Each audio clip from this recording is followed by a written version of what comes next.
ऋषीचा श्राप वाया जात नसतो, साधू महात्म्यांचा श्राप वाया जात नसतो, वारकऱ्याला त्रास द्यायचा नसतो, चांगल्या माणसाला त्रास द्यायचा नसतो. मुखातून कधी श्राप येईल सांगता येत नाही. ऋषींनी श्राप दिला, मुसळ जन्माला आलं. मग यांनी काय केलं, त्या मुसळाचं बारीक बुकना केला. टाकायचं कुठं, तर त्यांनी समुद्रात टाकून दिलं. आणि त्याच समुद्रामध्ये पुन्हा काय झालं महाराज, त्या समुद्रामध्ये गवताच्या स्वरूपामध्ये ते मुसळ उगवलं महाराज. आणि उगवल्याच्या नंतर मग यदुवंशामध्ये युद्ध चालू झालं. इकडं कुणाकुणाचं युद्ध, देवाच्या मुलाचं युद्ध.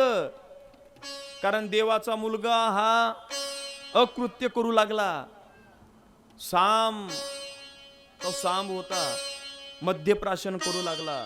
लक्षात असू द्या, संगत वाईटाची लागली महाराज की माणूस वाईट मार्गाला जातो.